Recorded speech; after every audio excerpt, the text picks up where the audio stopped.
आत्ताच 12वीचे पेपर संपले आहे ना, संपले पेपर. 12वीच्या शेवटच्या पेपरला एकानं कॉफी केली. पेपर संपला आणि घरी निघाला.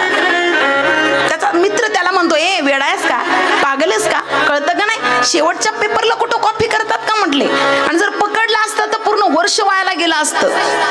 अंगणात उभं राहून बोलतय महाराज. इकडे आजीनं ऐकलं, परा काय झालं रे, बघा ना आजी तुमचा नातू, काय त्याला कळतं की नाही, काय झालं. खुशाल शेवटच्या पेपरला कुठं कॉफी करतात का.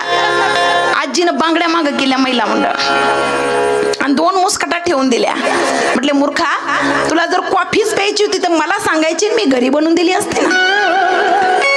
कोणती कॉफी बोला ना, कोणती कॉफी. हे आमच्या मुलींना कळलं असून कॉफी प्यायची कॉफी का, म्हणजे गैरसमज झाला आजीचा. नातवाला मार खावा लागला महाराज. काही काही आज्यांना घरी राहा म्हटलं की राहत नाही, रानात यायची लय हाऊस. आई बोलते मुलाला, बाळा अरे घरी बसून कंटाळा आला रे, जरा शेतात जाऊया ना, फेरफटका मारूया. मुलगा म्हणतो, आई ऊन लागेल, चक्कर येईल, ताप येईल, राहा ना ग गप घरी. नाही नाही मला यायचंय. गेली आजी रानात महाराज.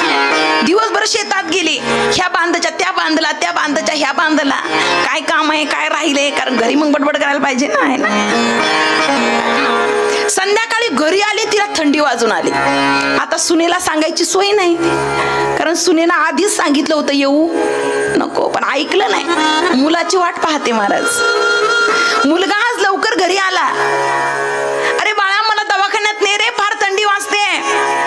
मुलगा म्हणतो, आई हे मला सकाळीच माहिती होतं म्हणून लवकर आलोय, कारण तुला ऊन सहन होत नाही. चल म्हटले, जातो दवाखान्यात घेऊन. महिला मंडळ दवाखान्यात गेले महाराज. आता इंजेक्शन दिलं, गोळ्या दिल्या, औषध दिलं. डॉक्टरांनी सांगितलं मुलाला, घरी जा, आईला चांगलं खाऊ घाला आणि गोळ्या द्या, आणि जे औषध दिले ना हे हलवून द्या. त्याच्या पक्क लक्षात राहिलं, काय औषध हलवून द्यायचं म्हटला. घरी आला महाराज. आईचं जेवण झालं, गोळ्या दिल्या. बायको किचन मध्ये काम करत होती, त्यानं आवाज दिला, अगे जरा इकडे ये ना.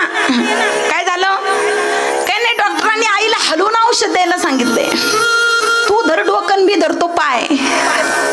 आता सुनेच्या हातात सासूचं डोकं आल्यावर काही जग नाही का बिचारीचं. एवढी हलवली महाराज म्हातारी, एवढी हलवली, मरण पावली तेव्हाच खाली ठेवली.